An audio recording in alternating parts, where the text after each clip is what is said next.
බුදු සරණ, දම් සරණ, සංඝ සරණ වේවා ඔබ සියලු දෙනාට. අද 2021 වසරේ පළමු පුරපසළොස්වක පොහෝ දිනය. දුරුතු පුරපසළොස්වක පොහෝ දිනය. තිලොවට තිලක වූ, තිලොවට ගුරු වූ, අමාමෑණී වූ අංගීරස අපමහත් සම්මා සම්බුදු බුදු පියාණන් වහන්සේ බුද්ධත්වයෙන් පසුව ශ්‍රී ලංකාවට පළමු වතාවට වැඩි ඓතිහාසික වශයෙන් ශාසනික වශයෙන් වැදගත් වන පුරපසළොස්වක පොහෝ දිනයක් අද එළඹී තිබෙන්නේ. එනිසා ශ්‍රී ලංකා වාසී බෞද්ධ ජනතාවට අතිශයින් මේ පුරපසළොස්වක පොහෝ දිනය වැදගත් බව කිව යුතු වන්නේ නැහැ. සුපින්වත් අප අද දුරුතු පුරපසළොස්වක පොහෝ දිනයේ මේ උදෑසන සූදානම් වන්නේ ශ්‍රී ලංකාවේ පස්වන විධායක ජනාධිපතිතුමන් වර්තමාන ශ්‍රී ලංකා ජනරජයේ ගරු අග්‍රාමාත්‍ය මහින්ද රාජපක්ෂ මැතිතුමන් එදා අග්‍රාමාත්‍යතුමන් ලෙස පළමු වතාවේ මේ රටට නායකත්වයේ දෙන අවධියේදී අරලියගහ මන්දිරයේ සිට ආරම්භ කළ ප්‍රඥා සම්පන්න දැහැමි ජන සමාජයක් බිහි කිරීමේ අරමුණින් එතුමන්ගේ ආශිර්වාදයෙන් පවත්වන්නට යෙදුණු සිරිත් සම්මතයක් පරිද්දෙන් තවදුරටත් අඛණ්ඩව පවත්වාගෙන එනු ලබන ධර්ම දානමය පුණ්‍ය කර්මය අමාදම් සිසිලස ධර්මදේශනා වාරයේ 206 වන ධර්මදේශනය ආරම්භ කරන්නටයි.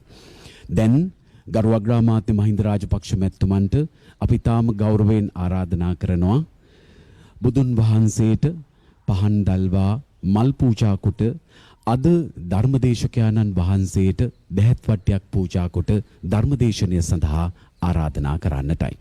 අඛණ්ඩව පැවැත්වෙන 206 වන ධර්මදේශනා වාරයයි අද ඔබ හමුවට පමුණවන්නට අප සූදානමින් පසුවන්නේ.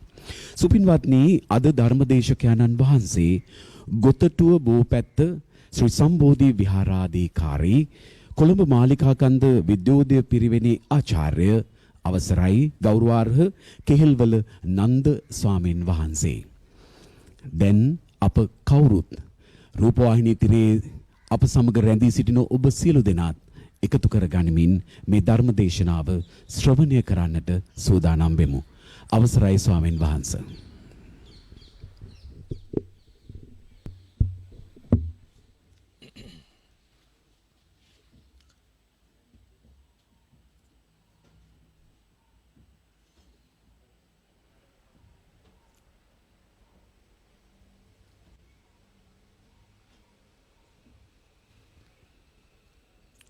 හොඳයි, සීලු දෙනාම පංචශීලයේ සමාදන් වෙන්න নমස්කාරය කියමු. නමෝ තස් භගවතු අරහතු සම්මා සම්බුද්දස්ස. නමෝ තස් භගවතු අරහතු සම්මා සම්බුද්දස්ස. නමෝ තස් භගවතු අරහතු සම්මා සම්බුද්දස්ස. බුද්ධං සරණං ගච්ඡාමි. බුද්ධං සරණං ගච්ඡාමි. ධම්මං සරණං ගච්ඡාමි. ධම්මං සරණං ගච්ඡාමි. සංඝං සරණං ගච්ඡාමි. සංඝං සරණං ගච්ඡාමි. ဒ ුතියංපි බුද්ධං සරණං ගච්ඡාමි. ဒ ුතියංපි බුද්ධං සරණං ගච්ඡාමි. ဒ ුතියංපි ධම්මං සරණං ගච්ඡාමි. ဒ ුතියංපි ධම්මං සරණං ගච්ඡාමි. ဒ ුතියංපි සංඝං සරණං ගච්ඡාමි. ဒ ුතියංපි සංඝං සරණං ගච්ඡාමි. තතියංපි බුද්ධං සරණං ගච්ඡාමි. තතියංපි බුද්ධං සරණං ගච්ඡාමි. තතියංපි ධම්මං සරණං ගච්ඡාමි. තතියංපි ධම්මං සරණං ගච්ඡාමි. තතියංපි සංඝං සරණං ගච්ඡාමි. Titiyampi sanghang saranang gacchami. පානාති පාතා වේරමණී සික්ඛාපදං සමාදියාමි. Panatipata veramani sikkhapadang samadhyami. අදින්නාදානා වේරමණී සික්ඛාපදං සමාදියාමි. Adinadana veramani sikkhapadang samadhyami. කාමේසු මිච්ඡාචාරා වේරමණී සික්ඛාපදං සමාදියාමි.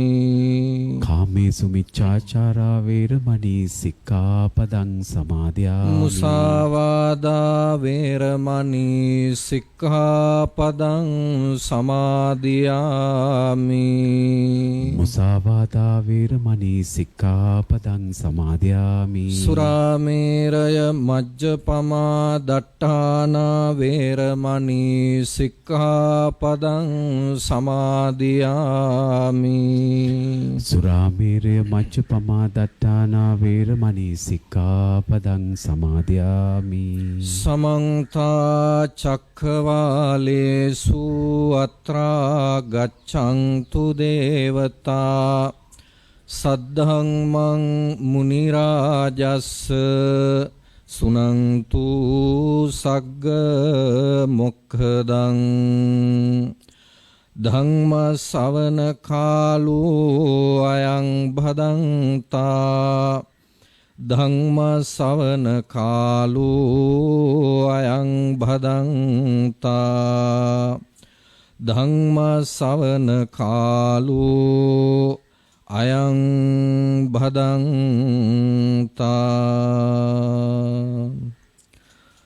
නමෝ තස්ස භගවතෝ අරහතෝ සම්මා සම්බුද්දස්ස. නමෝ තස්ස භගවතෝ අරහතෝ සම්මා සම්බුද්දස්ස. නමෝ තස්ස භගවතෝ අරහතෝ සම්මා සම්බුද්දස්ස. අත්තානං භික්ඛවේ රක්ඛන්තෝ පරං රක්ඛති පරං රක්ඛන්තෝ අත්තානං රක්ඛති තී.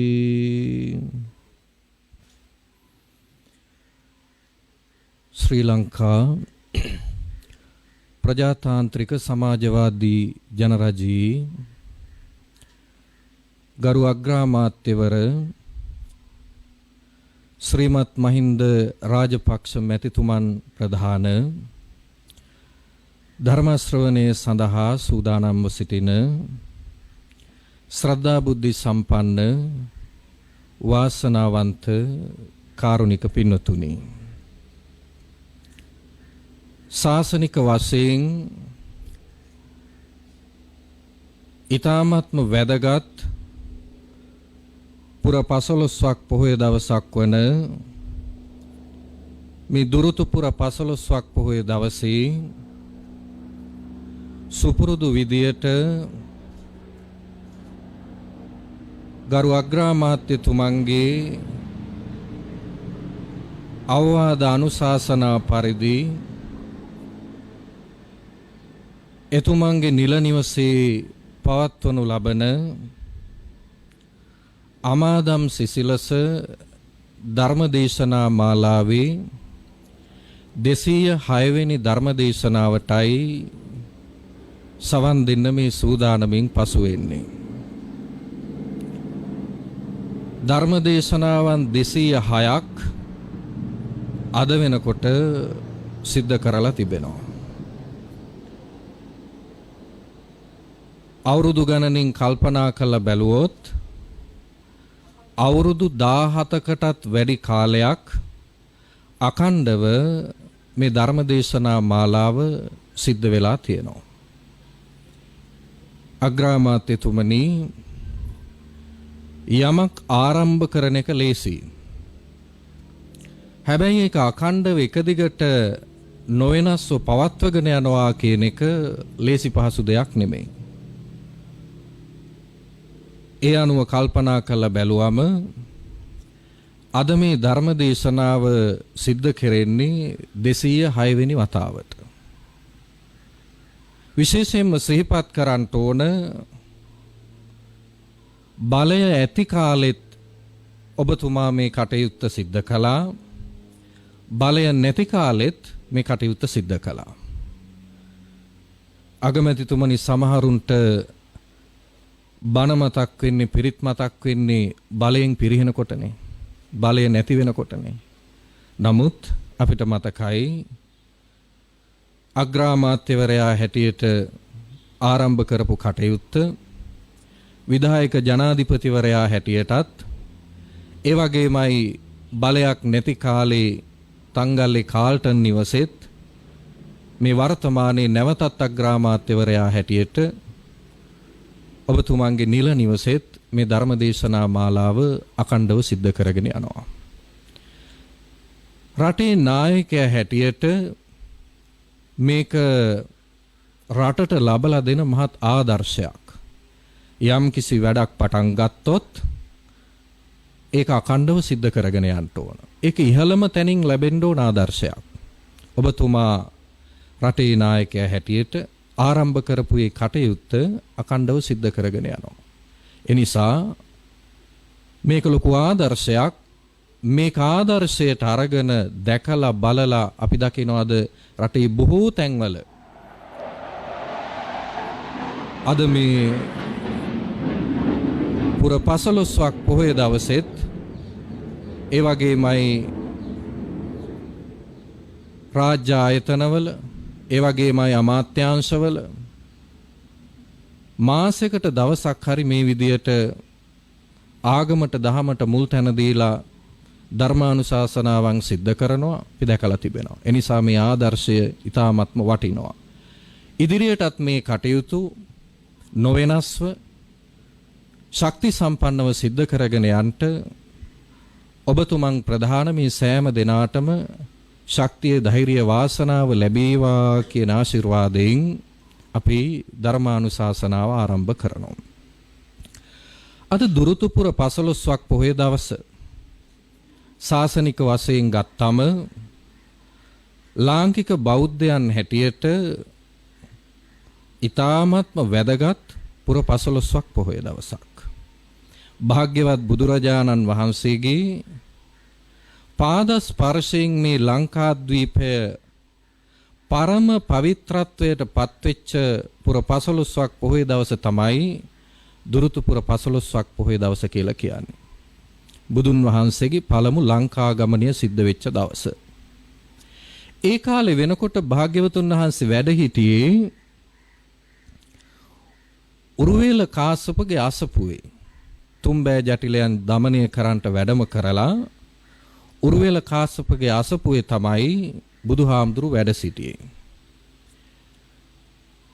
මේ කියන දවසේ උරුවේල කාශ්‍යපගේ දායක පිරිසක් යාගයක් සඳහා පැමිණෙනවා උරුවේල කාශ්‍යප මුණ ගැහෙන්න. උරුවේල කාශ්‍යප කල්පනා කරනවා මහා ශ්‍රමණයා මෙතන වැඩ හිටියොත් මට ලොකු අලාභයක් වෙන්නේ. කාටද මේ මහා ශ්‍රමණයා කිව්වේ? බුදුහාමුදුරුවන්ට. බුදුරජාණන් වහන්සේ මෙතන වැඩ ඉඳලා යම් කිසි ප්‍රාතිහාර්යයක් පෑවොත් මට ලැබෙන ලාභ සත්කාර නැතුව යනවා. පැමිණෙන සෑම කෙනෙක්ම මගේ දායක පිරිස උන්වහන්සේ කෙරෙහි පහදිනවා. එනිසා උන්වහන්සේ හෙට දවසේ මෙහි නොඅඩිනවා නම් හොඳයි කියලා උරුවේල කාශ්‍යප කල්පනා කළා. බුදුරජාණන් වහන්සේ මේක දකිනවා. උන්වහන්සේ කල්පනා කරනවා මොකටද කෙනෙක්ගේ ලාභය වළක්වන්නේ.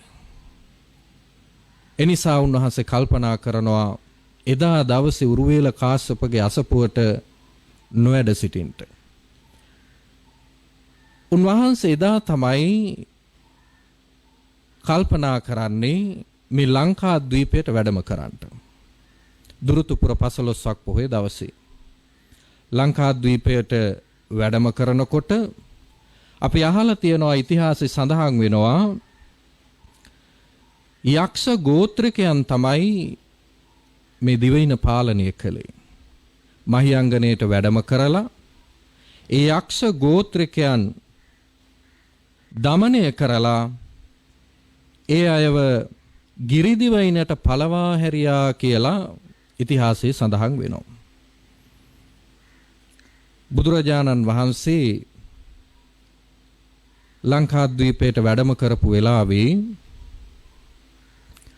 සුමන සමන් දිව්‍ය රාජයා බුදුන් සරණ ගිහිල්ලා බුදුරජාණන් වහන්සේගෙන් වැඳලා ඉල්ලනවා ස්වාමීනි ඔබ වහන්සේ මතක් වෙන්න ඔබ වහන්සේ සිහිපත් වෙන්න අපිට වඳින්න පුදන්න පූජ්‍ය වස්තුවක් අපිට ලබලා දෙන්න කියලා.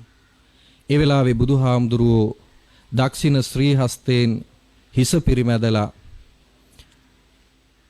කේස ධාතුන් වහන්සේ නමක් සුමන සමන් දෙවියන්ට පරිත්‍යාග කළා. සුමන සමන් දෙවියෝ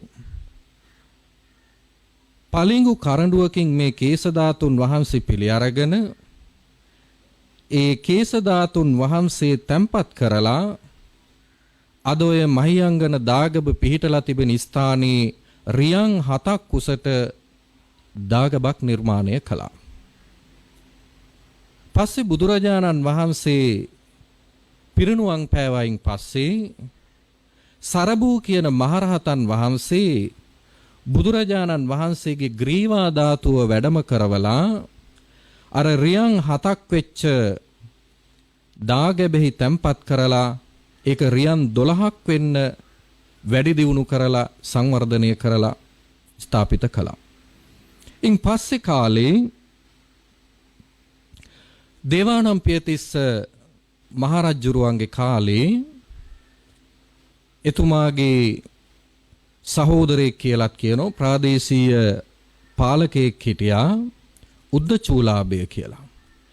එතුමා මේ දාගැබ රියන් 30ක් හැටියට සංවර්ධනය කළා.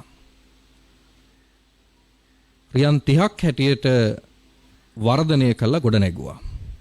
පස්සේ දුටුගැමුණු රජුරෝ මේ රියන් 30ක් වෙච්ච දාගැබ අසූරියනක් වෙන්න සංවර්ධනය කළා.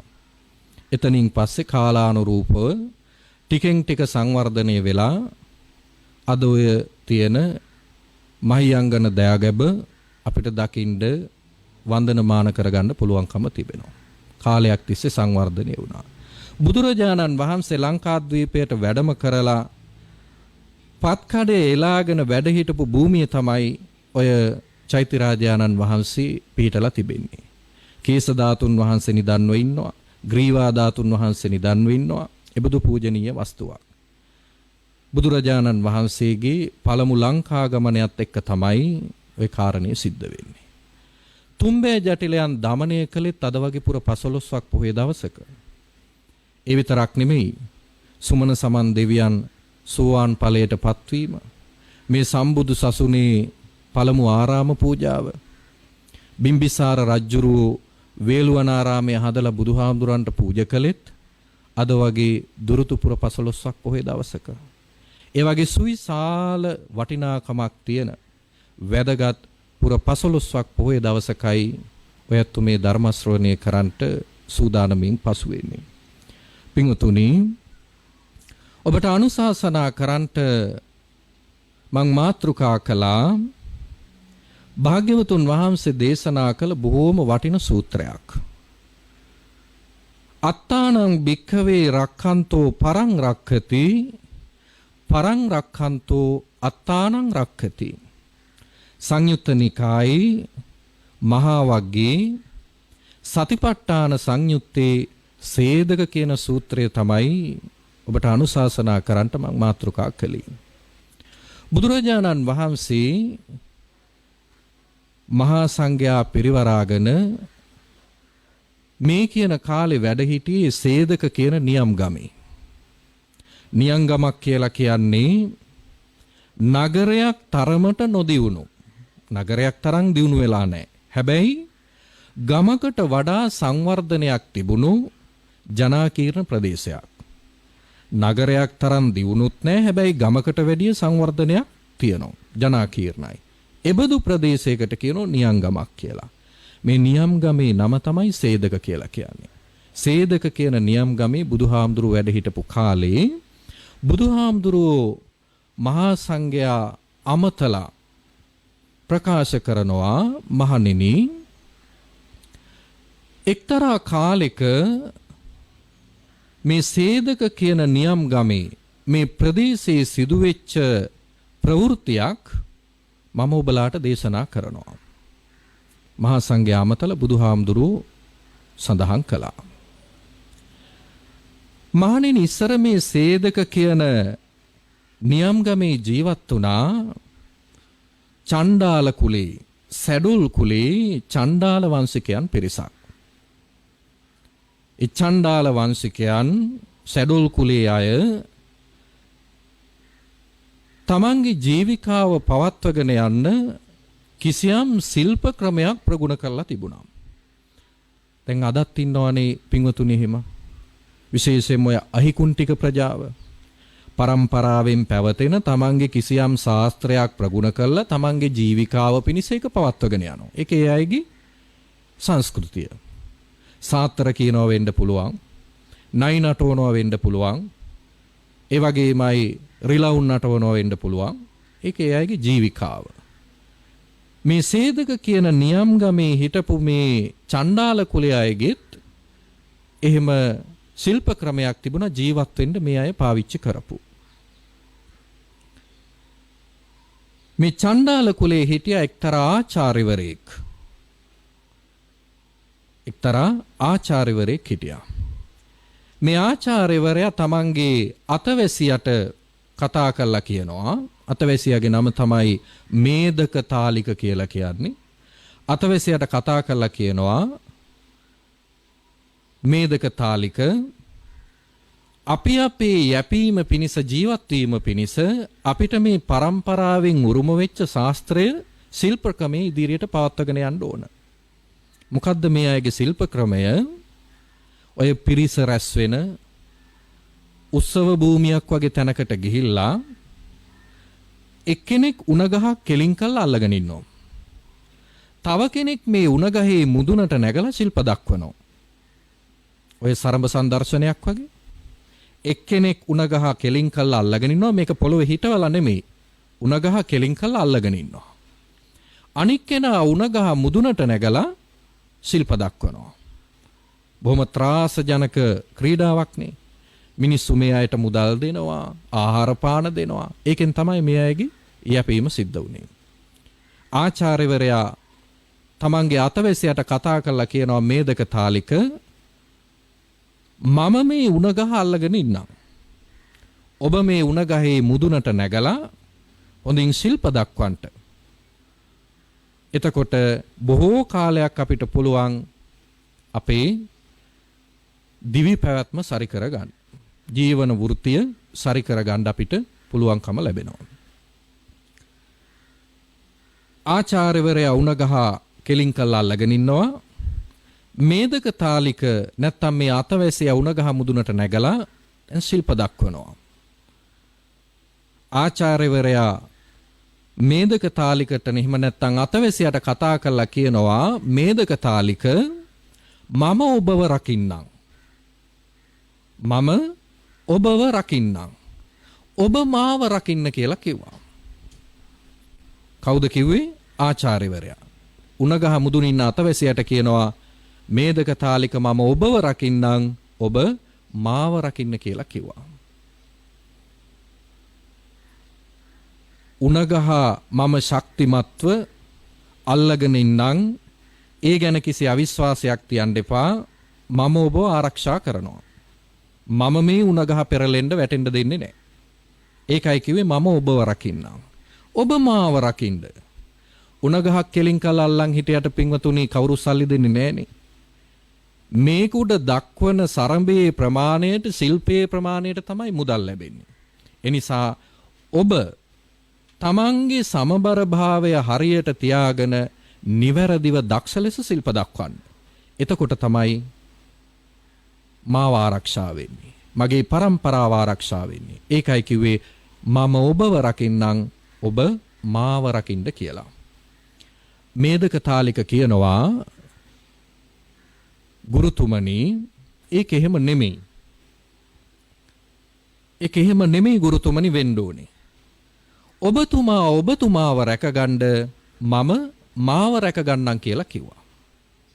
මොකද්ද කිව්වේ? ඔබතුමාව රැකගන්න මම මාව රැකගන්නම් කියලා කිව්වා. ඔබතුමාගේ වැඩේ හරියට කරන්න මම මගේ වැඩේ හරියට කරන්නම් කියලා කිව්වා. පින්වතුනි කෙනෙක්ට බෑනේ තව කෙනෙක් පිළිබඳව 100% වගකීමක් ගන්න. අපි කිසිම කෙනෙක්ට එහෙම තව කෙනෙක් පිළිබඳ 100% වගකීමක් ගන්න බෑ. එනිසා තමයි මේදක තාලික කිව්වේ ඔබතුමාගේ වැඩේ හරියට කරන්න. මම මගේ වැඩේ හරියට කරන්නම් කියලා කිව්වා. බුදුරජාණන් වහන්සේ ස්වාමින් වහන්සේලා අමතලා කියනවා මහණෙනි ඒ අතවැසියා කියපු කතාවේ ලොකු ගැඹුරක් තියෙනවා. ලොකු අර්ථයක් තියෙනවා. කෙනෙක්ට බෑ තව කෙනෙක්ව රකින්න. තමන් ආරක්ෂා වෙන්නයි ඕන කරන්නේ. තමන් රැකෙනකොට නිතින්ම වක්‍රාකාරව අනික් අය රැකුණ වෙනවා. එනිසා මහණෙනි මම දේශනා කරනවා අත්තානං භික්ඛවේ රක්ඛන්තෝ පරං රක්ඛති.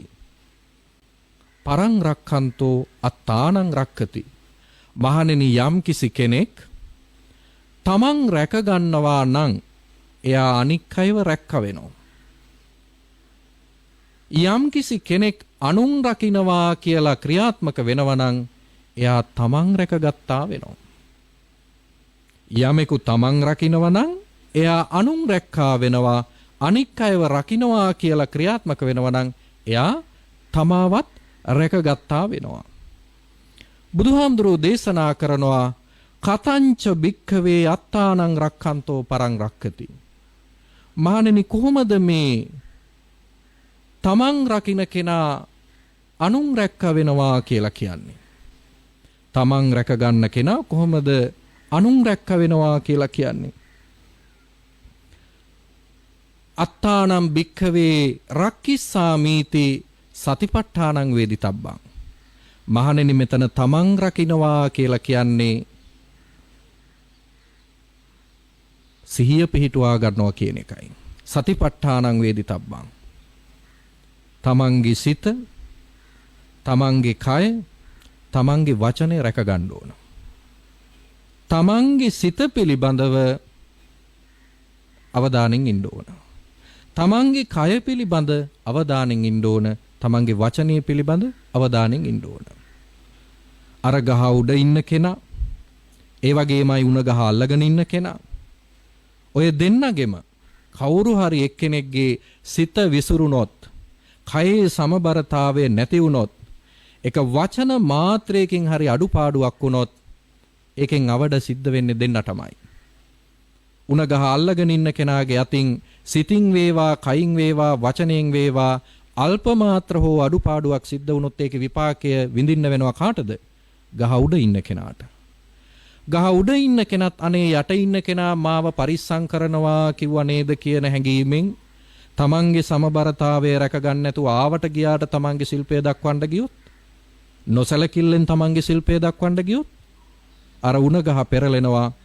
ඒකෙන් යට ඉන්න කෙනාටත් හානියක් වෙනවා. ඒ වගේම තමයි තමන්ගේ ජීවිකා වෘත්තියත් එතනින්ම අවසන් වෙන්න පුළුවන්. ඒ නිසා අන්‍යෝන්‍ය වශයෙන් තම තමන් රැක ගැනීමයි බුදුරජාණන් වහන්සේ මෙතෙන්දී දේශනා කළේ. තමන්ගේ සිත රැක ගන්න කිව්වා, කය රැක ගන්න කිව්වා, වචනය රැක ගන්න කිව්වා. කාගෙන්ද සිත රැක ගන්න ඕනේ, කාගෙන්ද කය රැක ගන්න ඕනේ, කාගෙන්ද වචනය රැක ගන්න ඕනේ? තමන්ගෙන්මයි. වෙන කාගවක්ගෙන් නෙමෙයි. තමන්ගේ සිතේ ඇතිවන සිතුවිලි පිළිබඳව සිහියෙන් කටයුතු කරන්න ඕන. මගේ හිතේ ඇතිවන මේ සිතුවිල්ල මගේ යහපත පිණිස පවතිනවාද, අන්‍යයන්ගේ යහපත පිණිස පවතිනවාද? මම මේ සිදු කරන්න යන ක්‍රියාව මගේ යහපත පිණිස පවතිනවාද අන්‍යයන්ගේ යහපත පිණිස පවතිනවාද? සමහර විට ඒක මගේ යහපත පිණිස පවතිනවා වෙන්න පුළුවන්. නමුත් ඒකෙන් අන්‍යයන්ට වෙන්නේ අවඩක් නම් එයින් වළකින්න ඕනේ. ඔය දෙපැත්තම හිතන්න ඕන. ඒ වගේමයි මගේ වචනය. කටින් වචනයක් පිට වුණොත් මොන දේ කිව්වත් ආය ඇදලා ගන්න බෑනේ. තේරුණාද? විශේෂයෙන්ම මේක රාජ්‍ය පාලකයෙක්ට හරි වැදගත්. අපි යමක් කියනවා සාමාන්‍ය කෙනෙක් යමක් කියනවා වගේ නෙමෙයිනේ. රාජ්‍ය පාලකයෙක්ගේ මුවින් වචනයක් පිට වුණොත් ඒකට ලොකු වගකීමක් තියෙනවා. මන් දන්නේ නැහැ. මම එහෙම කිව්වද කියලා මට මතක නැහැ. මං ඒක දැක්කේ පත්තරෙන් තමයි කියන්න රාජ්‍ය නායකයෙක්ට බෑනේ. නේද? රාජ්‍ය නායකයෙක් වග කියන්න ඕන රටකට. රටේ ජනතාවට වග කියන්න ඕන. ඒ නිසා රාජ්‍ය නායකයාගේ ක්‍රියාව, රාජ්‍ය නායකයාගේ වචනය ඒ විතරක් නෙමෙයි හිතේ පහළවන සිතුවිල්ල පවා සමස්ත රටකට බලපානවා. ඒ නිසා තමන් රැක ගන්නවා කියලා කියන්නේ අනුන් රැක්ක වෙනවා. ඒ නිසා තමන්ගේ සිත රැක ගන්න ඕනේ, කය රැක ගන්න ඕනේ, වචනය රැක ගන්න ඕනේ. තමන්ගේ පාලනේ, තමන්ගේ සිත, තමන්ගේ කය, තමන්ගේ වචනේ පවත්වාගෙන යන්න ඕනේ. අන්න ඒකයි තමන් රකින්නකොට අනුන් රැකිනවා කියලා කිව්වේ. ඊළඟට බුදුරජාණන් වහන්සේ දේශනා කරනවා කතංච භික්ඛවේ පරං රක්ඛන්තෝ අත්තානං රක්කති. කොහොමද මහණෙනි අනුන් රකින්නකොට තමන් රැකෙනවා කියලා කියන්නේ? දැන් ඉස්සෙල්ලා කිව්වේ තමන් රකින්නකොට අනුන් රැකෙනවා කියලානේ. දැන් බුදුහාමුදුරුවෝ දේශනා කරනවා කොහොමද මහණෙනි අනුන් රකින්නකොට තමන් රැකෙනවා කියලා කියන්නේ? එවං කෝ භික්ඛවේ පරං රක්ඛන්තෝ අත්තානං රක්කති. මහණෙනි මෙන්න මෙහෙමයි අනුන් රකින්නකොට තමන් රැකෙන්නේ. කාරණා හතරක් බුදුහාමුදුරුවෝ දේශනා කරනවා. කන්තියා අවිහිංසාය මෙත්ත චිත්තතාය අනුද්දේතාය. කන්තියා කියලා කිව්වේ ඉවසීම. මෙත්ත චිත්තතාය කියලා කිව්වේ මෛත්‍රී සහගත සිතුවිල්ල. ඒ වගේමයි අවිහිංසාය කියලා කිව්වේ අවිහිංසාවාදී බව, අනුද්දේතාය කියලා කිව්වේ මෘදු බව. පාලකයෙක්ට විතරක් නෙමෙයි සෑම කෙනෙකු තුළම මෙන්න මේ ಗುಣධර්ම තියෙන්න ඕන. නේ?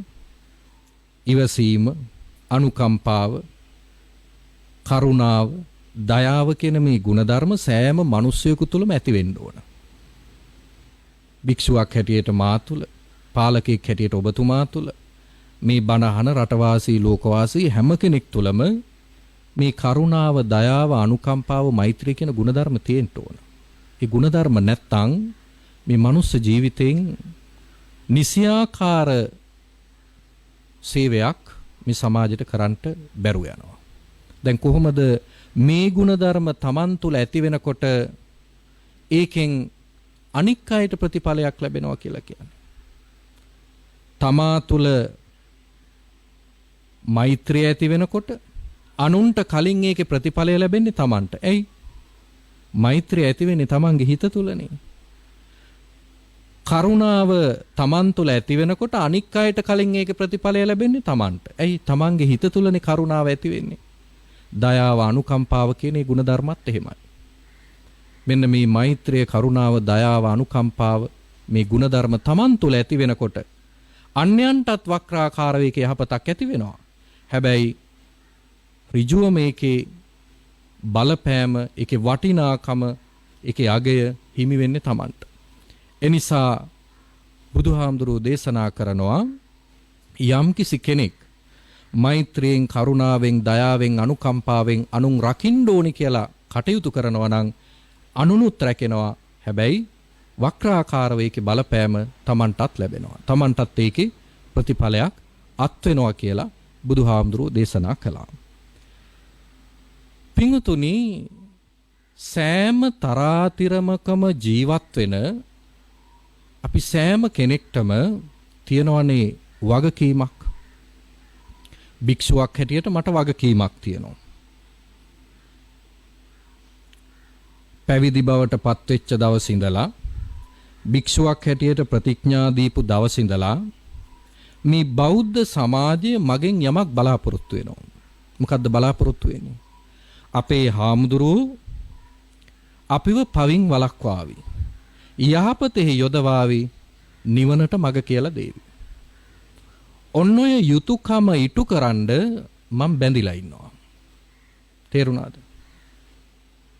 අපි කිසිම කෙනෙක්ට කියන්න බෑ මට ඕන විදියටයි මං ජීවත් වෙන්නේ කියලා. එහෙම කියන්න බෑ. මොකද මේ සමාජයේ තනි පුද්ගලයෙක් හැටියට කිසිම කෙනෙක්ට ජීවත් වෙන්න බෑ. සමාජ වගකීමක් තියෙනවා. පහළ තැන ඉඳලා අරන් බලන්න. ගොවියෙක් ගත්තොත් ගොවියට තියෙනවා සමාජ වගකීමක්. එතුමා කරන්නේ ජීවිකාවක් වෙන්න පුළුවන්, වෘත්තියක් වෙන්න පුළුවන්. හැබැයි මේ ජීවිකාව වෘත්තිය වටා බැඳුණු සමාජ වගකීමක් තියෙනවා.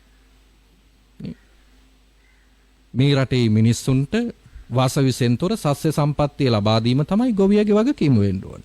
ඔහු ඒ යුතුයකම ඉටු කරන්නේ නැත්නම් ඔහු සමාජයට අපරාධකාරයෙක්. වෛද්‍යවරයෙක්ට තියෙනවා යුතුයකමක්. අර වේදනාව අතට ගත්තු දවස් ඉඳලා අහිංසක මිනිස්සුන්ගේ ජීවිත ආරක්ෂා කරන්න මම බැඳිලා ඉන්නවා. ඒක හිතේ තියෙන්න ඕන. වෙලෙන්දට තියෙනවා යුතුයකමක්. ගුරුවරයාට තියෙනවා සමාජ යුතුයකමක්. ඒ වගේමයි භික්ෂුවක් හැටියට මට තියෙනවා යුතුයකමක්. පාලකෙක් හැටියට ඔබතුමාට තියෙනවා යුතුයකමක්. අපි කාටවත් ඒ යුතුයකමෙන් පැනලා යන්න බෑ. ඒක පැහැර හරින්න බෑ. ඒක අපිට සමාජයෙන් ලැබෙන ස්වභාවයෙන් ලැබෙන යුතුයකමක්. අන්නේ යුතුයකම පිෂ්ඨකරන්න බැඳිලා ඉන්නවා. කිසිම කෙනෙක්ට ඒකෙන් පලා යන්න බෑ.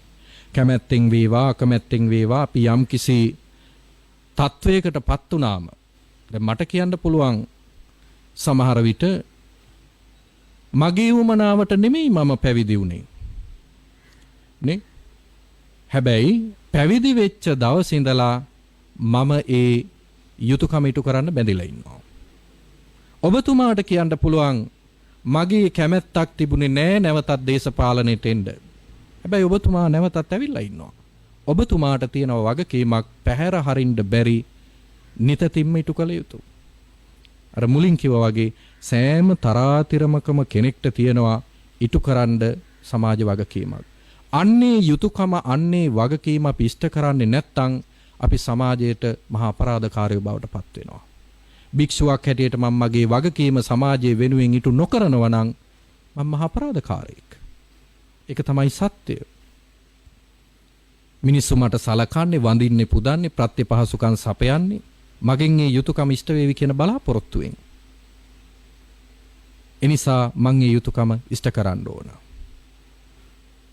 අපි කාටවත් ඒකෙන් පැනලා යන්න, පැහැර හරින්න පුළුවන් කමක් නැහැ. එනිසා පින්වතුනි බුදුහාමුදුරුවෝ දේශනා කරනවා විශේෂයෙන්ම මතක් කරන්න ඕන කාරණයක් තියෙනවා. අපි මේ දරන සෑම සමාජ වගකීමක්ම තවත් පැත්තකින් පින්කමක්. භික්ෂුවක් හැටියට මම මගේ කාලය, ශ්‍රමය, දැනුම කැප කරලා බෞද්ධ සමාජය වෙනුවෙන් වැඩ කරනවා කියලා කියන්නේ ඒක පින්කමක්. ඔබතුමා පාලකෙක්. ඔබතුමාගේ වටිනා කාලය, ඔබතුමාගේ ශ්‍රමය, ඔබතුමාගේ දැනුම මේ රට වෙනුවෙන් කැප කරලා තියෙනවා. මේ රටේ මිනිස්සුන්ට නිදහසේ ජීවත් වෙන්න පුළුවන් පරිසරය සකස් කිරීමට ඔබතුමා අප වෙලා ඉන්නවා, කැප වෙලා ඉන්නවා. ඒක ඔබතුමාගේ වගකීමක්. එක පැත්තකින් ඒක පින්කමක්. අපි වැටුපක් ලබනවා වෙන්න පුළුවන්, දීමනාවක් ලබනවා වෙන්න පුළුවන්, කිසියම් වරප්‍රසාදයක් ලබනවා වෙන්න පුළුවන්. හැබැයි දීමනාවක්, වැටුපක්, වරප්‍රසාදයක් ලැබුවා කියලා පින්කමේ අඩුවක් වෙන්නේ නැහැ. දැන් ඔය රුවන්වැලි සෑය හදනකොට ඒ කාලේ දුටුගැමුණු රජුරෝ නියෝග කරලා තිබුණා කිසිම කෙනෙක්ගෙන් නිකන් වැඩ ගන්න එපා. සෑම තරාතිරමකම කෙනෙක්ට වැටුපක් ගෙවන්න ඕන. හැබැයි මේ මිනිස්සු බොහෝම ශ්‍රද්ධාවෙන් අනේ මේ බුදුරජාණන් වහන්සේගේ ශාරීරික ධාතුන් වහන්සේලා නිදන් කරන්න සකස් කරන දාගැබ අපි ඒ වෙනුවෙන් වැඩ කරන්න ඕනේ, මහන්සි වෙන්න ඕනේ කියලා ගල් ඇද්දා, වැලි ඇද්දා, ගඩොල් ඇද්දා. හැබැයි රජුරෝ දෙන මුදලත් එයයි බාරගත්තා. මුදල් බාරගත්තා කියලා එයාට පින් සිද්ධ නොවී තිබ්බේ නෑ. පින් සිද්ධ වෙනවාද නැද්ද කියන කාරණය තීරණය වෙන්නේ මේ මුදල් ගන්නවද නැද්ද කියන කාරණය මත නෙමෙයි. Taman ඒ වෙනුවෙන් කැප වෙන තරමට වරප්‍රසාද ලැබුවට කමක් නැහැ. වැටුපක් ගත්තට කමක් නැහැ. හැමෝම ජීවත් වෙන්න එපයි. හැබැයි Tamanට පැවරිච්ච යුතුයකම වගකීම හරියට ඉෂ්ට කරන්න ඕන. එහෙම නොකළොත් ඒක පාප කර්මයක්. මහානකම කියලා කියන්නේ හරියට කළොත් නිවනට, මේක හරියට නොකළොත් නිරයට. තේරුණාද? රජකම කියලා කියන්නේත් ඒ වගේ. කලීසි පහසු දෙයක් නෙමෙයි. සසරේ කරපු මහා පුණ්‍ය ශක්තියක ප්‍රතිඵලයක් නේ. තේරුණාද? හැමෝටම ලැබෙන අවස්ථාවක් වරප්‍රසාදයක් නෙමෙයිනේ. සසරේ කරපු මහා පුණ්‍ය ශක්තියක ප්‍රතිඵලයක්. ඒක තේරුම් අරගෙන යම් කිසි කෙනෙක් තමන්ගේ රාජ්‍යත්වය, පාලන බලය පාවිච්චි කරනවා නම් රටවැසියා සුඛිත මුදිත කරන්ට වක්‍රාකාරව ඒක තමන්ට පිනක්. එනිසා මහානකම කියලා කියන්නේ පින් කරගන්න ෂේම භූමියක්. ඒ වගේමයි රජකම කියලා කියන්නේත් පින් කරගන්න ෂේම භූමියක්. රාජ්‍ය සේවකයෙක් කියලා කියන්නේ තමන්ගේ කාලය ශ්‍රමය රටේ දියුණුව වෙනුවෙන් කැප කරන කෙනෙක්. ඒක පින්කම. හැබැයි හරියට කරන්න ඕන. හරියට නොකළොත් ඒක මහා අපරාධයක් වෙනවා. තමන් කෙරෙහි විශ්වාසය තියපු අයගේ විශ්වාසය paludu නොවන විදියට කටයුතු කරන්න ඕන. තමන්ගෙන් බලාපොරොත්තු වෙන සේවය ඒ විදියටම ඉෂ්ට කළා දෙන්න මහන්සි ගන්න ඕන. එතකොටයි ඒක පින්කමක් බවට පත් වෙන්නේ. එක්තරා අවස්ථාවක මුගලන් මහරහතන් වහන්සේ ගිජ්ජකූට පර්වතයේ ඉඳලා ලක්කන හාමුදුරුවොත් එක්ක පහළට බහිනවා. පහළට බහිනකොට එක තැනකදී මුගලන් හාමුදුරුවන්ට සිනා පහළ වෙනවා. ලක්කන හාමුදුරුව අහනවා, ස්වාමීනි කවර කරුණක් නිසාද ඔබ වහන්සේට hina පහළ වුණේ? ලක්කන එක දැන් අහන්න එපා, බුදුරජාණන් වහන්සේ ඉදිරියේදී අහන්න කිව්වා. පිණ්ඩපාතේ කරලා දානේ වළඳලා සවස් භාගේ විවේකයෙන් ඉඳලා බුදුහාමුදුරුවෝ ගාවට ගිය වෙලේ ලක්කන හාමුදුරුවෝ අර කාරණේ මතක් කළා. මතක් කරලා අහනවා, ස්වාමීනි ඔබ වහන්සේ උදේ ගිජ්ජකූට පර්වතයෙන් බහිනකොට hina වුණා. මං අහපුවම කිව්වා බුදුහාමුදුරුවෝ ඉස්සරහදී අහන්න කියලා. ස්වාමීනි දැන්වත් කියනවාද ඇයි ඒ hina වුනේ කියලා. බුදුහාමුදුරුවෝ ඉස්සරහදී මුගලන් හාමුදුරුවෝ කියනවා, භාග්‍යවතුන් වහන්සේ ගිජ්ජකූට පර්වතයෙන් බහිනකොට මම දැක්කා තුන් සිවුරු දරාගෙන පාත්‍රයක් අතින් අරගෙන ඉන්න ශ්‍රමණ රූපයක්. හැබැයි ස්වාමීනි ඒ භික්ෂුව ගිනි ගන්නවා, ගින්නේ දැවෙනවා, පිච්චෙනවා, වේදනාව දරා ගන්න බැරුව ආකාශ එහාට මෙහාට ගමන් කරනවා. ඒක දැකලායි මට සිනා පහළුනේ කියලා කිව්වා. භික්ෂුවක් දැක්ක ගිනි ගන්නවා, පිච්චෙනවා, වේදනාව ඉවස ගන්න බැරුව එහාට මෙහාට සක්මන් කරනවා. බුදුරජාණන් වහන්සේ මේ කාරණයට ඌණ පූරණයක් කරනවා. මොග්ගල්ලාන ඒ භික්ෂුව තමන්ගේ භික්ෂුත්වය වැරදි විදියට පාවිච්චි කරපු කෙනෙක් දැන් ප්‍රේතෙක් වෙලා ඉපදිලා දුක් විඳිනවා කියලා කිව්වා.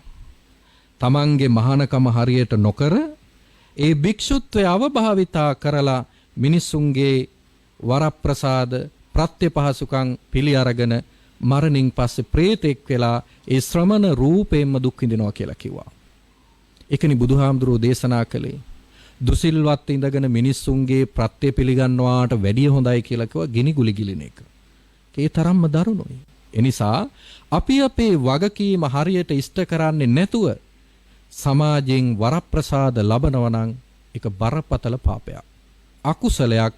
ඒ වගේමයි ඒක නොකල යුත්තක් හැටියටයි බුදුහාමුදුරුවෝ දේශනා කළේ. ඉතින් මම මතක් කළේ අපි සෑම කෙනෙක්ටම තියනවා වගකීමක්. ඉෂ්ට කරන්න ඕන සමාජ යුතුයකමක්. අන්නේ යුතුයකම ඉෂ්ට කරනවා කියලා කියන්නේ සෑම තරාතිරමකම කෙනෙක් වක්‍රාකාරව පිං සිදු කරගන්නවා කියන එකයි. දස රාජ ධර්ම අරගෙන බැලුවම, දස සක්විතිවත් අරගෙන බැලුවම බුද්ධ දේශනාව තුල තියෙනවනේ පාලකයෙක් විසින් ඉෂ්ට කරන්න ඕන යුතුයකම් ටිකක්. දැන් අද මේ 206 වෙනි ධර්ම දේශනාව. මේකෙන් අති බහුතරයක් දේශනාවලදී මේ කරුණ ගැන ඔබතුමාට පැහැදිලි කරලා දෙන්න ඇති. මොනවද දස රාජධර්ම මොනවද දස සක්විතිවත් කියන්නේ කියලා. ඒ නිසා ඒ ගැන පැහැදිලි කරන්න මං කාලේ ගන්නෙ නෑ. ඔය දස සක්විතිවත් වල තියෙන එක කාරණයක් රක්කාවරණ ගුත්ති කියලා. පාලකයා විසින් ඉටු කරන්න ඕන පළවෙනි යුතුයකම තමයි රක්කාවරණ ගුත්තිය සැලසීම තමන්ගේ ජනතාවට. රක්ක ආවරණ ගුත්ති වචන තුනක්. රක්ක කියලා කියන්නේ රටේ ජනතාවට ආහාර පාන වලින් අඩුවක් නොවෙන්න වග බලා ගන්න ඕන රටේ පාලකයා. ආවරණ කියලා කිව්වේ රටේ ජනතාවට ඇඳුම පැළඳුම බේත් හේත් ටික සෞඛ්‍ය පහසුකම් ටික අඩුවක් නැතුව සම්පූර්ණ කරන්න ඕනේ රටේ පාලකයා. ගුත්ති කියලා කියනවා විශේෂයෙන්ම විපතක් වෙච්ච වෙලාවට ආක්‍රමණයක් වෙච්ච වෙලාවට රටේ ජනතාව ආරක්ෂා කිරීමේ වගකීම තියනවා පාලකයාට. ඒ වෙනුවෙන් පෙනී හිටින්න ඕන. රක්කාවරණ ගුත්තිය සලසන්න ඕනි කියලා කිව්වේ ඒකයි. දානං සීලං පරිච්ඡාගං අජ්ජවං මජ්ජවං තපං අක්ඛූදෝ අවිහිංසාච කන්තිච විරෝධතා. දස රාජ ධර්මයක් දේශනා කළා. දානං කියලා කිව්වේ රටේ මිනිස්සුන්ට බඩු මලු බෙදෙන එකවත් සල්ලි බෙදෙන එකවත් නෙමෙයිනේ. පාලකෙක්ට ඒක කරන්න බෑනේ ප්‍රායෝගිකව. හැමෝටම පොදුවේ ජීවත් වෙන්න පුළුවන් විදිහේ ආර්ථික ක්‍රමයක් සකස් කිරීම තමයි පාලකයාගේ යුතුයකම වෙන්න ඕනේ. ඉහළ සිට පහළට. දානං කියලා කිව්වේ ඒක. සීලං කියලා කිව්වේ කයයි වචනයයි දෙක රැකගත්තු කෙනෙක් වෙන්න ඕන. මේක පාලකයෙක්ට විතරක් නෙමෙයි සෑම තරාතිරමකම කෙනෙක් තුල පවතින්න ඕන ගුණධර්ම ටිකක් මේ. ආයතනයක් පාලනය කරන කෙනෙක් වෙන්න පුළුවන්. පිරිසක් පාලනය කරන කෙනෙක් වෙන්න පුළුවන්. ආයතන ප්‍රධානියෙක් වෙන්න පුළුවන්. හැම කෙනෙක් තුලම තියෙන්න ඕන ගුණධර්ම ටිකක්. එතන ප්‍රධානියා කයින් සහ වචනයෙන් සංවර වෙන්න ඕන. වචනේ රැක ගන්න ඕනේ, කය රැක ගන්න ඕනේ. ක්‍රියාවෙන් වචනෙන් පරිස්සම් වෙන්න ඕනේ. කට පරිස්සම් කරගන්න බැරි වුණොත් තමනුත් අමාරුවේ වැටෙනවා. තමා වටා ඉන්න අයත් අමාරුවේ වැටෙනවා. රාජ්‍ය පාලකයෙක්ට බැරි වුණොත් කය වචනේ දෙක සංවර කරගන්න රටක් අමාරුවේ වැටෙනවා. ඒක තමයි ඇත්ත කතාව. සීලං කියලා කිව්වේ ඒකයි. පරිච්ඡාගං කියලා කිව්වේ හැම වෙලාවකම රටේ පාලකයා සැදී පැහැදී ඉන්න ඕන තමන්ගේ කාලය ශ්‍රමය දැනුම රටේ ජනතාව වෙනුවෙන් පරිත්‍යාග කරන්න. මං කිව්වේ ඒක මහා පින්කමක් කියලා. අන්නේ පින්කම කරගන්න සැදී පැහැදී ඉන්න ඕන. අජ්ජවං කියලා කිව්වේ ඍජු කෙනෙක් වෙන්න ඕනේ. එකක් කියලා තව දෙයක් කරන, ඒ වගේමයි කියන දේ නොකරන, නොකරන දේවල් කියන එහෙම කෙනෙක් පාලකයා වෙන්න බෑ. ආයතනයක ප්‍රධානියා වෙන්න බෑ. පිරිසක් පාලනය කරන්න සුදුසු නෑ. ඍජු බව තියෙන්න ඕන. තීන්දුව తీරන ගැනීමේදී. මජ්ජවං කියලා කිව්වේ මෘදු බව තියෙන්න ඕන. ඍජුයි කියලා මොනම හේතුවක් නිසාවත් මං කියපු දෙයක් වෙනස් කරන්නේ නෑ කියන තැන ඉන්න බෑ. මෘදු බව තියෙන්න ඕන. මෘදු බව කියලා කිව්වේ අවස්ථානුකූලව තැනට සුදුසු විදියට වෙනස් වීමේ හැකියාව විශේෂයෙන්ම ජනතාවගේ සිතුම් පැතුම් තේරුම් ගැනීමේ හැකියාව පාලකයෙක්ට තියෙන්න ඕන. අමුතුවෙන් ඔබතුමාට මේවා විස්තර කරන්න ඕනේ නැහැ. නමුත් මේවා අහගෙන දැන් හැදෙන પરම්පරාවක් ඉන්නවනේ. අන්න ඒ අයටයි මේ කියන්නේ. අද මේ බණ අහන මජ්ජවං කියලා කිව්වේ මුදු බව. තපං කියලා කිව්වේ බණ භාවනා කරන්න වනගත වෙන්න ඕනේ කියන එක නෙමෙයි. පාලකයා වුණාම ඉන්ද්‍රියන් පිනවීමෙහි පාලනයක් ඇති කෙනෙක් වෙන්න ඕන. මොකද රටකට ආදර්ශයක් සපයන කෙනානේ. ඉන්ද්‍රියන් පිනවීමෙහි පාලනයක් තියෙන්න ඕන. ඒ වගේමයි සංවරයක් තියෙන්න ඕන. තමා රැකගත්තු කෙනෙක් වෙන්න ඕන. අක්කෝදෝ කියලා කිව්වේ ක්‍රෝධ නොකරන කෙනෙක් වෙන්න ඕන. ක්‍රෝධ කරන කෙනෙක් නම් හොස්ස ළඟින් මැස්ස යන්න බැරි නම් කේන්ති යනවා නම් එහෙම කෙනාගෙන් ජනතාව ඈත් වෙනවා. මිත්‍රශීලී කෙනෙක් වෙන්න ඕන. බුද්ධ කාලේ හිටියනේ චණ්ඩපජ්ජෝත කියලා රජ කෙනෙක්. චණ්ඩපජ්ජෝත රජුරවන්ට අසනීපයක් හැදුන පාණ්ඩු රෝගේ කියලා.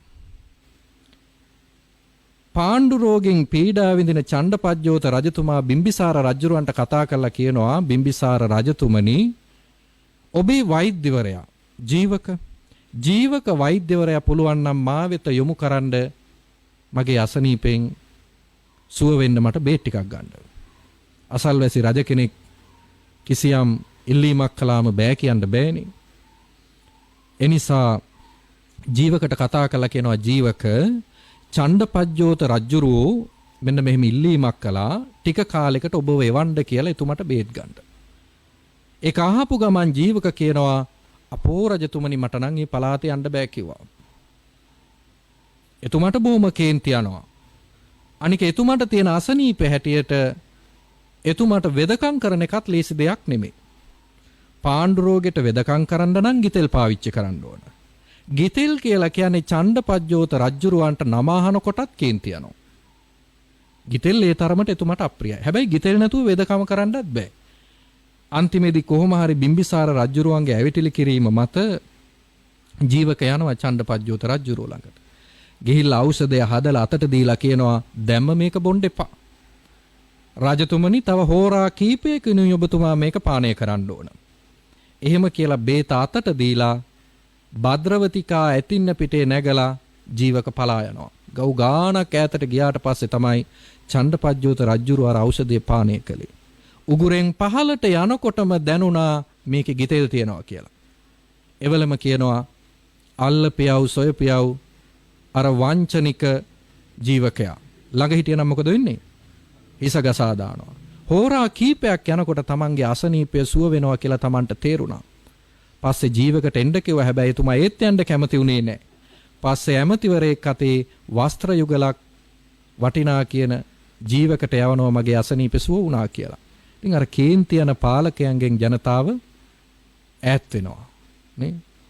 අක්‍රෝධය කියලා කියන්නේ ක්‍රෝධ නොකිරීම කියලා කියන්නේ පාලකයෙක් තුල විතරක් නෙමේ සාමාන්‍ය කෙනෙක්. ගෙදර ඉන්න අම්මා තුල තාත්තා තුල ආයතනික ප්‍රධානියා තුල කාර්ය මණ්ඩලය තුල තියෙන්න ඕන ගුණධර්මයක්. එහෙම අයගෙන් කේන්ති යන අයගෙන් ජනතාව ඈත් වෙනවා. අවිහිංසාච කියලා කිව්වේ අවිහිංසාවාදී බව තියෙන්න ඕන. හිංසාවෙන් තොර කෙනෙක් වෙන්න ඕන. නිර්පරාධ ජනතාවට හිංසා කරන පීඩා කරන පාලකයන්ගෙන් ජනතාව ඈත් වෙනවා. මල නොතලා රොන් ගන්න බඹරෙක් වගේ තමයි බදු අය කරන්න කියලා කිව්වේ. ජනතාවට පීඩා නොකර. එහෙම පාලකයා වටා ජනතාව එකතු වෙනවා කියලා කිව්වා. ඒ වගේමයි කන්තිච අවිරෝධතා. කන්ති කියලා කියන්නේ ඉවසීම. ඉවසනවා කියන එක ගැන අමුතුවෙන් ඔබතුමාට කරුණු කියන්න ඕනේ නැහැ නේද? නේ? කතාවට කියනවා ඉවසලා බැරිම තැන එතන තමයි ඉවසිය යුතු හොඳම තැන. නේ? සමහරු කියනවානේ ඉවසලා බැරිම තැන තමයි මම මේ තීරණය ගත්තේ කියලා. එයා ඉවසන්න ඕන තැන ඉවසලා නැහැ. ඉවසලා බැරිම තැනටම තමයි ඉවසන්න ඕන. නේද? අනේ එතකොට ඒකෙන් ප්‍රතිඵලයක් ලබා ගන්න පුළුවන්. නේ? ඉවසීම කියන එක අපේ බුදුහාමුදුරන්ගේ බුද්ධ චරිතය දිහා බැලුවම අපිට ගන්න පුළුවන්. නේ? බුදුරජාණන් වහන්සේට කායිකව හිංසා කළා. නේ? දුනුවා යොදලා උන්වහන්සේ ඝාතනය කරන්න හැදුවා.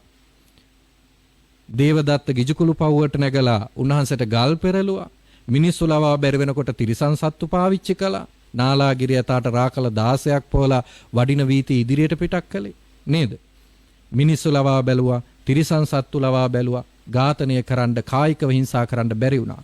කායිකව හිංසා කරන්න බැරි වෙනකොට පාවිච්චි කරන අවිය තමයි මානසික හිංසනය කියලා කියන්නේ.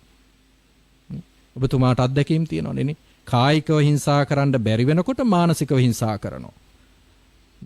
චෝදනා කරනවා. අභූත චෝදනා නගන බුදුහාමුදුරන්ට කොච්චර චෝදනා කළාද?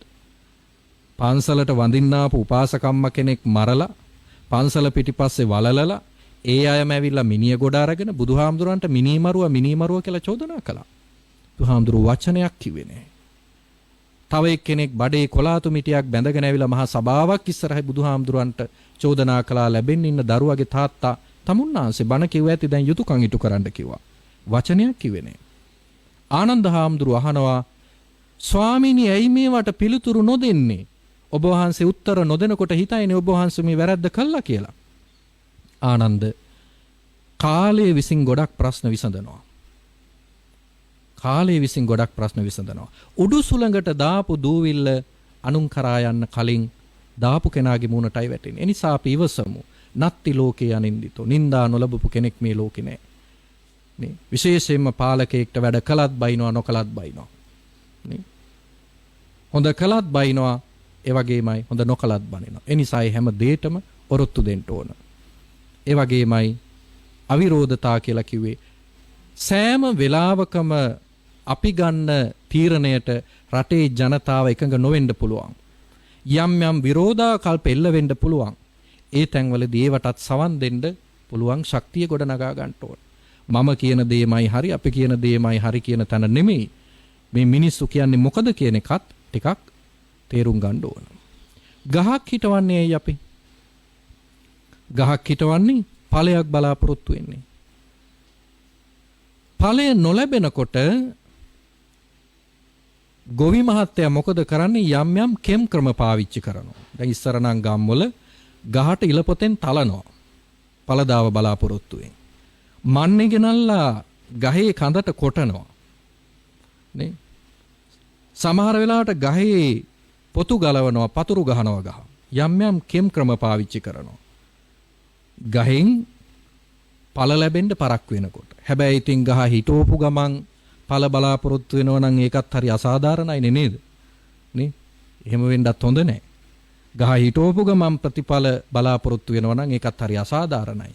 ගහට ඵල දරන්න කාලයක් දෙන්න ඕනේ. කාලයක් ගිහිල්ලත් ගහ ඵල නොදරනවා නම් තමයි අන්නර කෙම්කම පාවිච්චි කරන්න ඕන. නේ? කෙම්කම පාවිච්චි කළත් ගහෙන් ප්‍රතිඵලයක් නොලැබෙනවා නම් ගොවියා ඊළඟට මොකද්ද කරන්නේ? අර ගහ මුලින් කපලා හක් කරනවා. වෙන ගහක් ගෙනල්ලා හිටවනවා.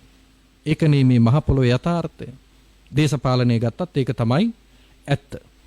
එනිසා ජනතාව අපේක්ෂා කරන දේ, ජනතාව බලාපොරොත්තු වෙන දේ අපි ලබලා දෙන්න ඕන.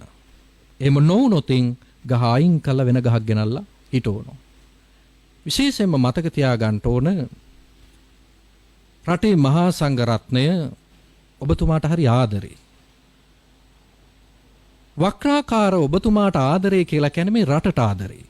වෙන දෙයක් නෙමෙයි. රටට ආදරේ. මහා සංඝ රත්නයට දේශපාලනික වශයෙන් අරගෙන බැලුවම පාටක් නැහැ, පක්ෂයක් නැහැ. අපේ පක්ෂය තමයි පූජ්‍ය පක්ෂය. අපි හිටගන්නේ හැම වෙලාවෙම රට පැත්තේ.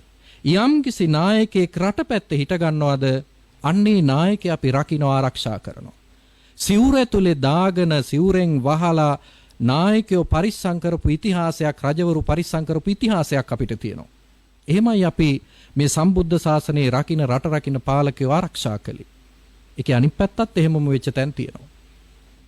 ඒ නිසා මහා සංඝ රත්නය ඔබතුමාට ආදරේ. ඒ ආදරේ වෙන දෙයක් නිසා නෙමෙයි, ඔබතුමා රටට ආදරේ නිසා. මේ සම්බුද්ධ ශාසනයට ආදරේ නිසා. විශේෂයෙන්ම කාල වේලාවත් අවසන් වෙගෙන යන්නේ. නමුත් මේ වචනේ මම මතක් නොකළොත් මම ගුණමකු කෙනෙක් බවට පත් වෙනවා. විශේෂයෙන්ම මතක් කරන්න ඕන 1873 ආරම්භ කළේ මේ පිරිවෙන් අධ්‍යාපනයේ මූලායතනය කොළඹ මාලිගාකන්ද විද්‍යෝදය පිරිවන. මාලිගාකන්ද විද්‍යෝදය පිරිවනට තමන්ගේ දුර කාලය තුල රාජ්‍ය නායකයෙක් වැඩිම වාර ගණනක් පැමිණුණා නම් ඒ පැමිණුණේ ඔබතුමා. ඒක ඔබතුමාට ගෞරවයක් හැටියට මේ මතක් කළේ. ඒ වගේමයි මේ ආයතනයේ දියුණුව වෙනුවෙන් සුවිශාල අනුග්‍රහයක් ඔබතුමා දැක්වුවා.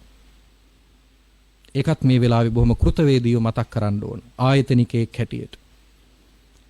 විද්‍යෝදයේ පිරිවනට විතරක් නෙමෙයි රටේ සමස්ත පිරිවෙන් පද්ධතිය වෙනුවෙන් ඔබතුමා සුවිශාල වැඩ කොටසක් කළා. අපිට මතකයි ජනාධිපති ධුරය දරන සමය වැටිලා තිබිච්ච මේ රටේ පිරිවෙන් අධ්‍යාපනය නගා සිටවන්න, මලානික වෙලා තිබිච්ච පිරිවෙන් පද්ධතිය නගා සිටවන්න ඔබතුමා මේ පිරිවෙන් ගුරුවරයා ශක්තිමත් කළ ලොකු අනුග්‍රහයක් ලබලා දුන්නා. ඒක අපි බොහෝම කෘතවේදීව මතක් කරන්න ඕන. ශාසනය රකින්නවා කියලා කියන්නේ මේ පුංචි හාමුදුරු ටික රැක ගන්න ඕන. භික්ෂු අධ්‍යාපනය ශක්තිමත් කරන්න ඕන. ඔබතුමා අර රජයේ පාසල් ගුරුවරයාට දෙන්න ඕන වරප්‍රසාද ටික ඔක්කොම පිරිවෙන් ගුරුවරයාටත් ලබලා දීලා මේ පිරිවෙන් සේවය සුරක්ෂිත කළා, ස්ථාපිත කළා. ඉතින් ඒක මේ බොහෝම කෘතවේදීව මේ වෙලාවේ මතක් කළේ. ඒක මේ ශාසනීය පැවැත්මට ලබලා දීපු ලොකු අනුග්‍රහයක්, දායකත්වයක්. ඉතින් බණ කියන තැන ಗುಣ කියන්න ඕනේ නෑ ඔබතුමා ඒකට සතුටුත් නෑ. නමුත් මම මේ වචන කීපය මතක් කළේ කෘතවේදීත්වයේ උදෙසාමයි. නිසා අද මේ දුරුතුපුර 15ක් පොහොය දවසේ 206 වෙනි වතාවට ඔබතුමාගේ අනුශාසකත්වයෙන් අනුදැනුම මත පවත්වාගෙන එනු ලබන අමාදම් සිසිලස ධර්මදේශනා මාලාවේ අද දවසට නියමිත ධර්මදේශනාවයි මේ සිද්ධ කළේ. දේශනාවට මාතෘකාව වුණේ සංයුක්ත නිකායේ මහා වග්ගයේ සතිපට්ඨාන සංයුත්ත සේදක කියන සූත්‍රය. අත්තානං භික්ඛවේ රක්ඛන්තෝ පරං රක්කති. මහණෙනි යම් කිසි කෙනෙක් තමන් රකින්නවාද එයා අනුන් රැක්කා වෙනවා. පරං රක්ඛන්තෝ භික්ඛවේ අත්තානං රක්කති. යම් කිසි කෙනෙක් අනුන් රකින්නවාද ඔහු තමා රැකගත්තා වෙනවා. නේ? පාලකෙක් හැටියට ඔබතුමා ජනතාව රකින්නවා කියලා කියන්නේ ජනතාව ඔබතුමා රකින්නවා කියන එකයි.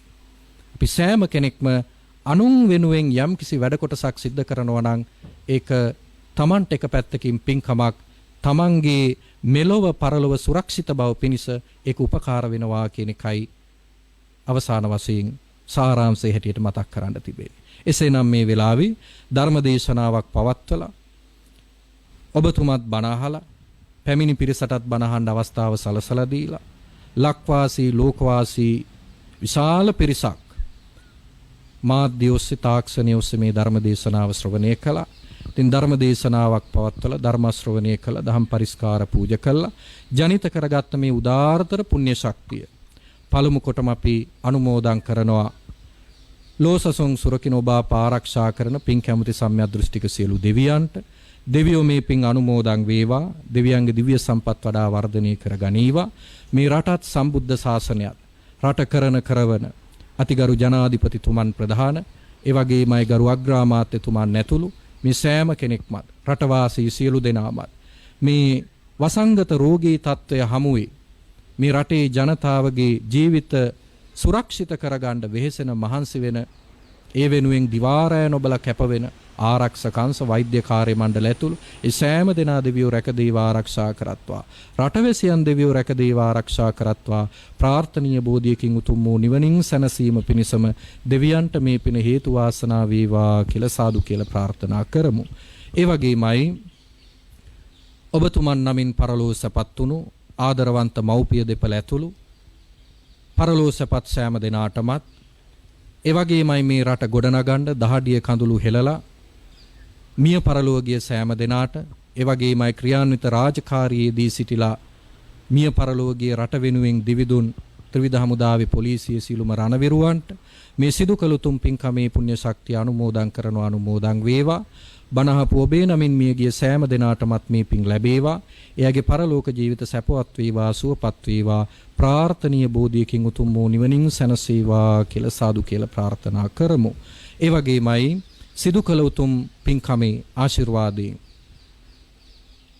ගරු අග්‍රාමාත්‍ය මහින්ද රාජපක්ෂ මැතිතුමන්ට ඒ වගේමයි ශිරන්ති රාජපක්ෂ මැතිණියට ඒ වගේම පුතුණුවරුන්, ලේලිවරුන්, මුණුපුරු මිනිපිරියෝ පවුලේ සියලු දෙනාටම ඒ වගේමයි ගරු ජනාධිපතිතුමන්ට ඒ වගේමයි මේ රට කරවන සෑම දෙනාටම මේ රටවැසියන්ට